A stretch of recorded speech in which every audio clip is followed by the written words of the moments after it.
जय श्री कृष्ण। हमारे चैनल में आपका स्वागत है। आज हम सुनेंगे चैत्र मास कथाओं का तीसरा अध्याय। अब हमने हमारी कथा में यह तो जान लिया कि सृष्टि के रचयिता ब्रह्मा जी का जन्म कैसे हुआ। अब चलिए आज की कथा में जानते हैं कि ब्रह्मा जी के जन्म के पश्चात उन्होंने सृष्टि की रचना कैसे की। तो अंत तक इसे अवश्य सुनिएगा और इस चैनल को सब्सक्राइब भी कर लीजिएगा, जिससे कि हमारे द्वारा आने वाली सभी नई कथाएं आप बिना किसी रुकावट के सुन सके।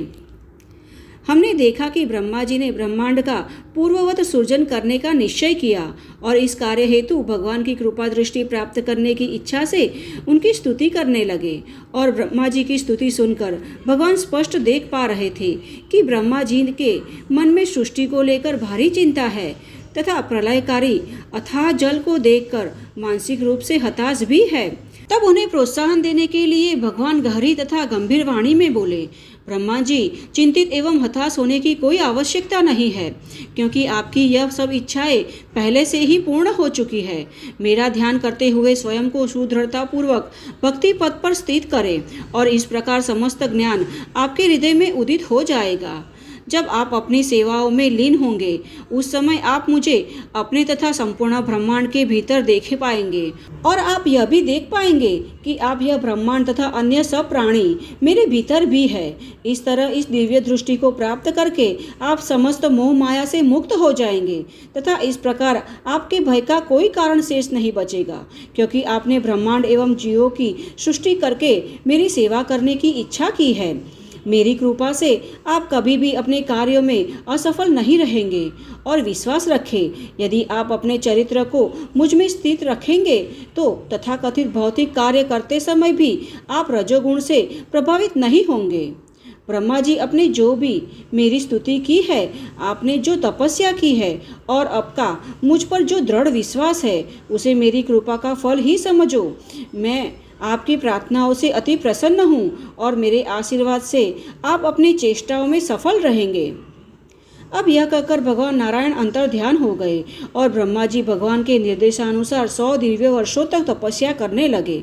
इस अवधि के पश्चात ब्रह्मा जी ने देखा कि प्रचंड वायु के प्रभाव से उनका कमलासन तथा नीचे जल हिचकोले खा रहा था, परंतु लंबी तपस्या के प्रभाव से ब्रह्मा जी को विशेष शक्तियाँ प्राप्त हुई थी और देखते ही देखते उस वायु तथा जल दोनों को पी गए।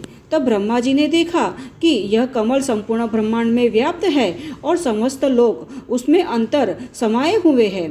ब्रह्मा जी उन्हें उनकी मूल स्थिति में पुनः स्थापित करने पर विचार करने लगे और फिर इस उद्देश्य से वह कमल के आंतरिक चक्र में प्रविष्ट हुए और पहले उसे 3 भागों में तथा बाद में 14 भागों में विभाजित किया। तो इस प्रकार उन्होंने विभिन्न स्तर के प्राणियों के लिए विभिन्न आवासीय व्यवस्था की। आरंभ में भगवान ने अपनी बहिरंगी शक्तियों के माध्यम से 6 सृष्टि की थी, जिसमें पहला समस्त भौतिक तत्व का जोड़, जिनकी सहायता से प्रकृति के गुण कार्य करते हैं। दूसरा मिथ्या अहंकार, तीसरा इंद्रिय बोध, चौथा ज्ञान एवं कामेंद्रिया, पांचवा नियामक देव और छठा वह अज्ञानता जिसे वशीभूत होकर जीव मूर्खतावत कार्य करते हैं। इसके पश्चात ब्रह्मा जी ने 4 प्रकार की सृष्टि की। पहला 6 प्रकार के अचल जीव, दूसरा 8 विभागों में निम्न पशु, तीसरा ऐसे मनुष्य जिसमें रजोगुण की प्रधानता होती है और चौथा उच्च श्रेणी में आने वाले 8 प्रकार के मनुष्य, जिसमें देवता, पितर, असुर, गंधर्व और अप्सराएं, यश और राक्षस, सिद्ध, चारण और विद्याधर, भूत, प्रेत और पिशाच तथा किन्नर जैसे अति मानवीय प्राणी। अब इस विभिन्न जीवों की उत्पत्ति से पूर्व ब्रह्मा जी ने 5 प्रकार की ऐसी अज्ञानता निर्माण भी किया था, जिसका प्रभाव इन जीवों को बांध कर रखेगा। जिसमें पहला मोह, अर्थात इस शरीर को ही सब कुछ मान बैठने की अज्ञानता, जिसके कारण जीव अपने वास्तविक स्वरूप को भूल जाता है। दूसरा है अंध और तामिश्र, अर्थात मृत्यु की भावना और उससे उत्पन्न होने वाला भय। तीसरा है महामोह, अर्थात मिथ्या स्वामित्व की भावना। और चौथा तमस, अर्थात स्वयं को धोखा देने की प्रवृत्ति। और पांचवा तामिश्र, अर्थात निराशा के बाद क्रोध। किंतु इन 5 प्रकार की अज्ञानता का निर्माण करके ब्रह्मा जी जरा भी प्रसन्न नहीं हुए थे। वे इन भ्रामक गुणों की सृष्टि को पाप मान रहे थे। इसीलिए आगे की सृष्टि करने के पूर्व उन्होंने स्वयं को उस पाप से मुक्त करने का निश्चय किया और भगवान पर ध्यान लगाकर बैठ गए। तत्पश्चात ब्रह्मा जी ने 4 महान ऋषियों सनक, सनंदन, सनातन और सनत कुमारों को जन्म देकर उन्हें आदेश दिया कि प्रिय पुत्रों, अब तुम प्रजा की उत्पत्ति करो। परंतु वे साधारण नहीं थे। उद्वरेता होने के कारण उनके जीवन का लक्ष्य मात्र आत्म साक्षात्कार तथा मुक्ति था। फलस्वरूप उन्होंने अपने पिता की आज्ञा नहीं मानी तथा गृहस्थ आश्रम अंगीकार नहीं किया। अब अपने पुत्रों द्वारा अपनी आज्ञा के अवहेलना करते देखकर ब्रह्मा जी क्रोधित हुए, परंतु वे जानते थे कि उनके यह पुत्र अत्यंत आध्यात्मिक दृष्टि से अत्यधिक उन्नत है। इस प्रकार विचार करके उन्होंने अपने क्रोध को नियंत्रित करने का प्रयास किया, परंतु वह असफल रहे और उनका अनियंत्रित क्रोध उनकी भूटिकाओं के बीच से बाहर निकल आया और तुरंत रक्त एवं नील वर्ण के बालक का रूप ले लिया। अब जन्म लेते ही बालक रोने लगा और ब्रह्मा जी से कहने लगा, हे संपूर्ण ब्रह्मांड के गुरु एवं भाग्य के नियंता, कृपा मेरा नामकरण करके मुझे रहने के लिए एक निवास प्रदान कीजिए। तब ब्रह्मा जी ने उस बालक को सांत्वना देते हुए कहा, बालक रो मत, मैं निश्चित ही तुम्हारी इच्छा पूरी करूंगा, क्योंकि तुम इतनी जोर जोर से रुदन कर रहे हो, इसलिए तुम्हारा एक नाम होगा रुद्र। मैंने तुम्हारे निवास की व्यवस्था पहले से ही कर ली है।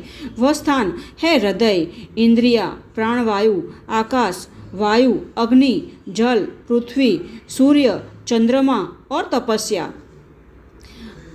अब रुद्र के अतिरिक्त तुम्हारे 11 नाम होंगे, मनु, मन्यु, महिनस, महान शिव, रुद्रध्वज, उग्ररेता, भव, काल, वामनदेव और धृतव्रत। इन नामों से तुम जाने जाओगे। तुम्हारी 11 पत्नियां होगी और इन रुद्राणियों के नाम होंगे धी, धृति, रसला, उमा, नियुत, सर्पी, इला, अंबिका, इरावती, स्वधा और दीक्षा। क्योंकि तुम प्रजापतियों में से एक हो, इसलिए अब विशाल स्तर पर प्रजा का विस्तार आरंभ करो। अब ब्रह्मा जी की आज्ञा प्राप्त करके रुद्र ने प्रजनन आरंभ कर दिया, किंतु उनके पुत्र पौत्र का रूप एवं स्वभाव अत्यंत भयावह था और संख्या भी असीमित थी। वे एकत्र होकर संपूर्ण ब्रह्मांड को लिगड़ने का प्रयास करने लगे। अब यह देखकर ब्रह्मा जी भयभीत होने लगे और उन्होंने रुद्र को आज्ञा दी, हे पुत्र, ऐसे भयावह प्राणी को जन्म देने की कोई आवश्यकता नहीं है। नेत्रों से अग्नि उगल रहे इन प्राणियों से समस्त दिशाओं में विनाश हो रहा है और इतना ही नहीं, ये मुझ पर भी आक्रमण करने में जरा भी संकोच नहीं करेंगे। अच्छा होगा कि तुम तपस्या द्वारा भगवान को प्रसन्न करो और उनसे सामर्थ्य प्राप्त करके पुनः समुचित सृष्टि का निर्माण करो। कुछ समय के लिए तुम प्रलय के समय की प्रतीक्षा करो, उस समय हमें तुम्हारी सेवाओं की अति आवश्यकता पड़ेगी। अब अपने पिता की आज्ञा मानकर रुद्र ने अपने पिता ब्रह्मा जी की परिक्रमा की और तपस्या करने के लिए वन में प्रवेश किया। और फिर जब ब्रह्मा जी ने सृष्टि को आगे बढ़ाने का विचार किया तो उन्होंने 10 पुत्रों को जन्म दिया, जिनके नाम है मरीचि, अत्रि, अंगिरा, पुलत्स्य, पुलह, क्रतु, भृंगु, वशिष्ठ, दक्ष और नारद। ब्रह्मा जी के इन पुत्रों को क्रमशः अपने मन, नेत्रों, मुख, कानों, नाभि, हाथ, स्पर्श, श्वास, अंगूठे तथा बौद्धिक का चिंतन से उत्पन्न किया था। क्योंकि ब्रह्मा जी की बुद्धि उनके शरीर का सर्वश्रेष्ठ अंग है, इसलिए उससे उत्पन्न पुत्र नारद को उनका सर्वप्रमुख पुत्र माना जाता है। क्योंकि नारद का अर्थ है वह जो अन्य को भगवान नारायण प्रदान करता है। अब इन 10 पुत्रों के पश्चात ब्रह्मा जी की छाती से धर्म प्रकट हुआ और उनकी पीठ से जहाँ भयावह मृत्यु होती है वहाँ से अधर्म प्रकट हुआ।